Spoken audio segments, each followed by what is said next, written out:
So hey guys, it's Ziant again, and I had a topic for this commentary that wasn't about Black Ops or Call of Duty, but it was about gaming. But then I watched the new Call of Duty Black Ops 2 Vengeance trailer, and I just had to do a thoughts video on it. I'm not going to do a breakdown, I'm not going to re-upload the video, I'm not going to do any of that. That's just, it's silly and it's useless, and you can find it on any of the other really big channels because, hey, they'll make a lot of money doing it.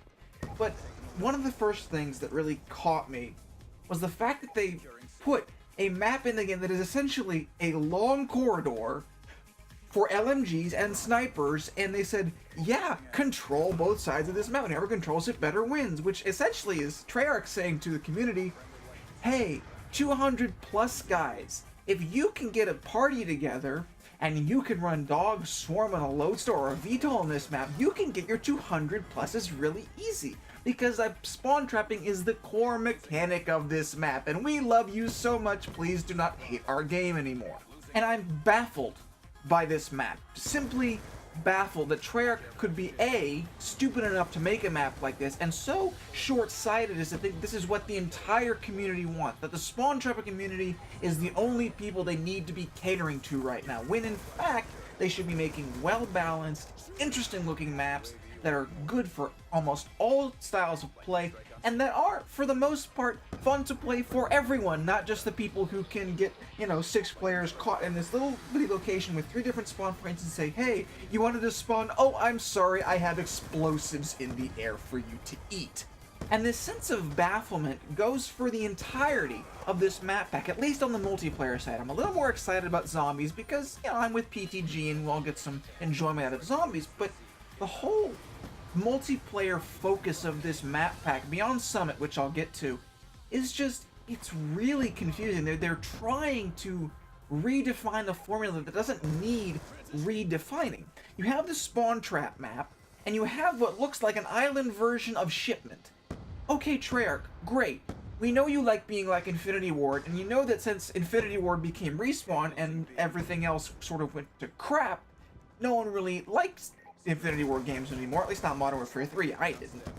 So, great, let's not remake old maps, make them shit. And Cove just reminds me of, alright, so we have these small maps, we have guns that kill really quickly, and we have a lot of bullshit in our game.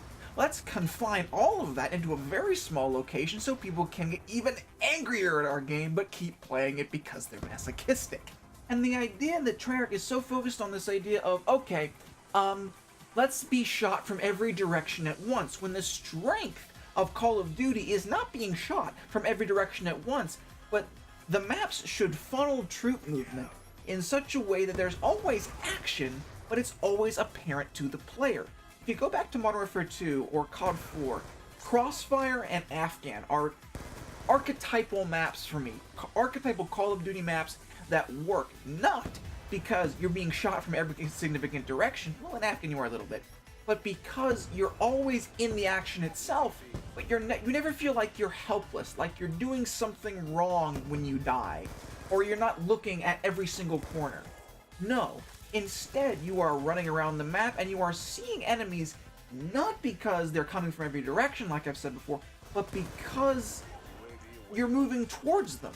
And you can almost predict where things are coming from, and that's, again, what the strength of Call of Duty maps is. It's the ability to almost predict where your enemies are coming from within reason.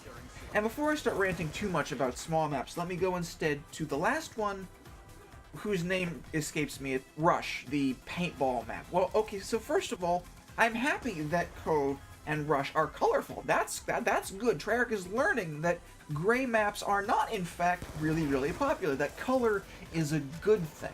But once again, I'm seeing a whole lot of, alright, let's funnel troops from every direction possible, put head glitch spots absolutely everywhere on this map, and in fact, make an entire room of nothing but head glitches.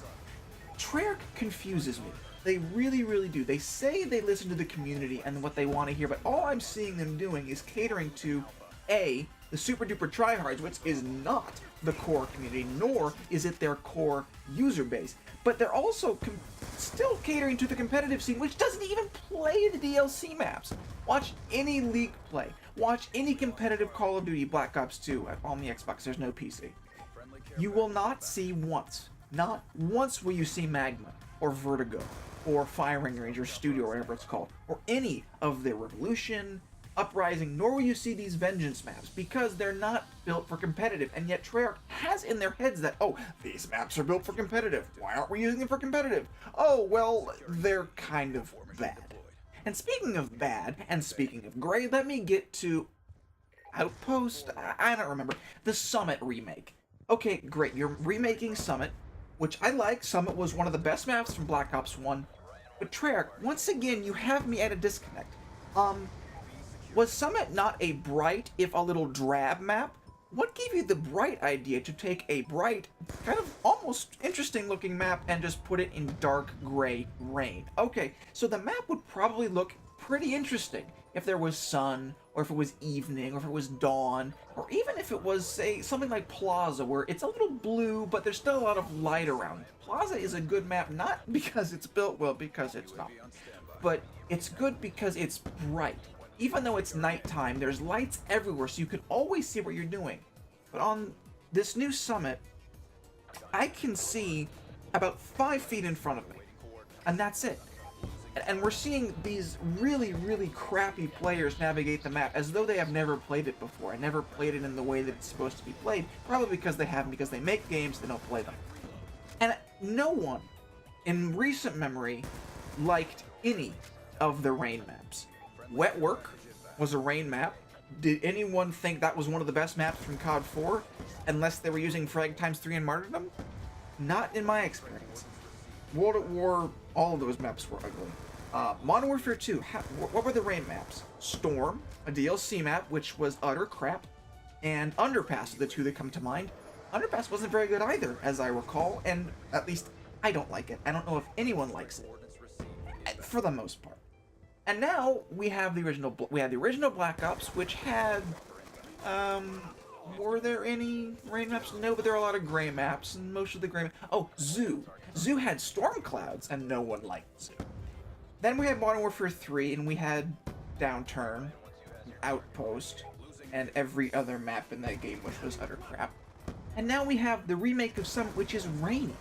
Why is it rainy, Treyarch? This makes no sense to me. The entire multiplayer part of this map pack makes no sense to me. There's a complete disconnect between me as a player and them as developers. And I hate that this has turned into a rant commentary, but I watched this trailer and I was excited initially for Summit, and then I really started thinking about it, and it was just like, Treyarch, you mean so well. You have such high expectations, and yet I really hope that you haven't failed us.